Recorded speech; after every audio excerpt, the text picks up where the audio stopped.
Good evening. This is All India Radio, Kohima. I'm Jonas Yandan with the evening news. The headlines.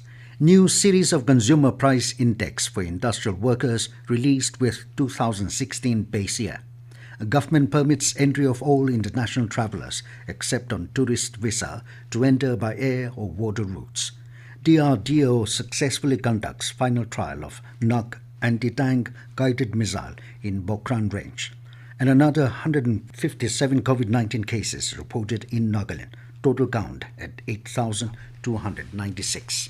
Labour Minister Santosh Gangwar today released a new series of Consumer Price Index for industrial workers, CPI-IW, with 2016 base year in New Delhi. Gangwar said the CPI-IW is used primarily for measuring DNS allowance payable to workers in the organised sector, including public sector undertakings, banks and insurance companies, besides government employees. He said earlier the base year for the CPI-IW was 2001. The minister said it is an important economic indicator. The government has decided to permit all OCI and PIO card holders and all other foreign nationals intending to visit India for any purpose except on a tourist visa to enter by air or water routes through authorized airports and seaport immigration checkposts. This includes flights operated under Vande Bharat mission, air transport bubble arrangements, or by any known scheduled commercial flights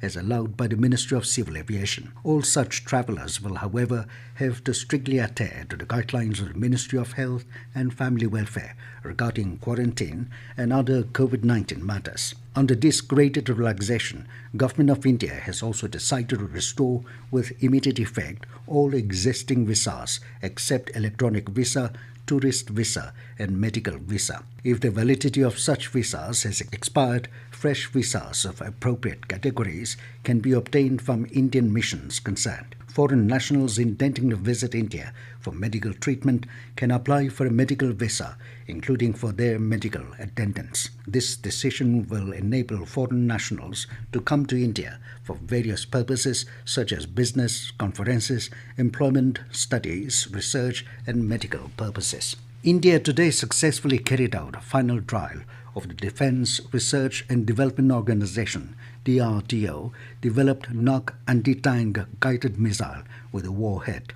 The test was carried out today morning at the Pokhran field of firing ranges in Rajasthan. The trial of NUC anti-tank guided missile comes after the DRDO tested the helicopter-launched standoff anti-tank missile with a range beyond 10 kilometers from Balasore testing range in Odisha on 19 October. The NUC anti-tank missile is ready for induction into the Indian Army. It has completed 10 successful user trial as it finds the target and then hit it. Defence Minister Rajnath Singh has congratulated DRDO and the Indian Army for the successful trial of NUC anti-tank guided missile.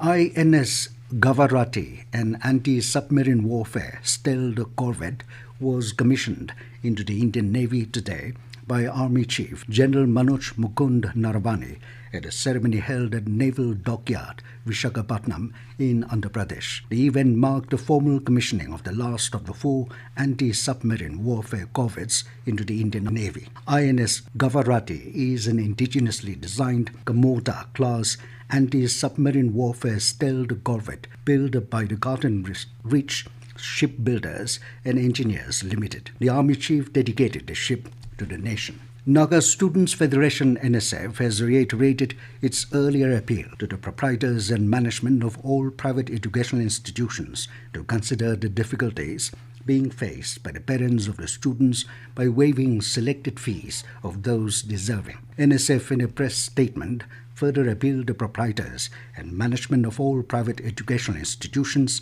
to work out modalities wherein all known essential components of fees are waived off for all students, as in the raging pandemic, students are not availing the services. The Federation also appreciated those institutions for extending their helping hands in the form of waivers and other humanitarian services to the students and the community. This news comes to you from All India Radio, Kohima.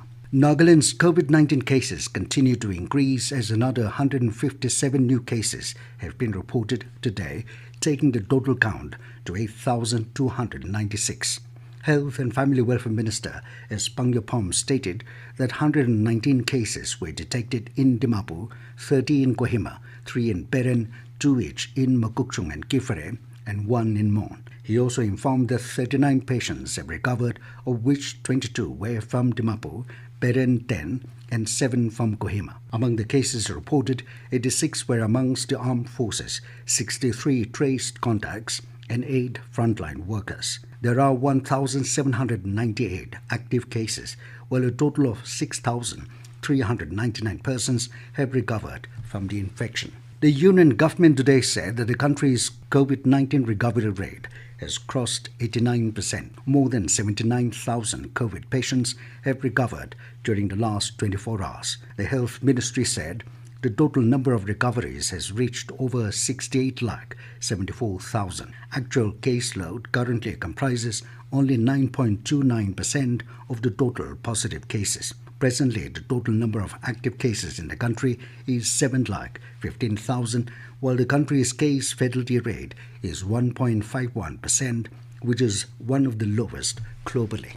The Indian Council of Medical Research (ICMR) has validated the efficacy of Govirap for the detection of COVID-19. The diagnostic technology has been developed by researchers at Indian Institute of Technology, Kharagpur. This COVID-19 diagnostic testing method has been designed to be fairly easy to conduct and affordable as well, and can produce results within 1 hour. The new testing method implements a highly reliable and accurate molecular diagnostic procedure that can be conducted in an ultra-low-cost portable device unit developed by IIT Kharagpur research team. The test results are rendered via a custom-made mobile application for dissemination without requiring manual interpretation. The novel diagnostic platform has been subjected to rigorous testing protocols as per ICMR guidelines at ICMR, NICET, an institute authorized by ICMR. Empowering the self-help groups at 2-day farmers training on horticulture avenues for sustainable income was held at Nagaland. Deputy Commissioner Nagaland Rennie Wilfred talked on the scope and potential of the agri-allied production in the region and shared on the prospects of market avenues for the farmers.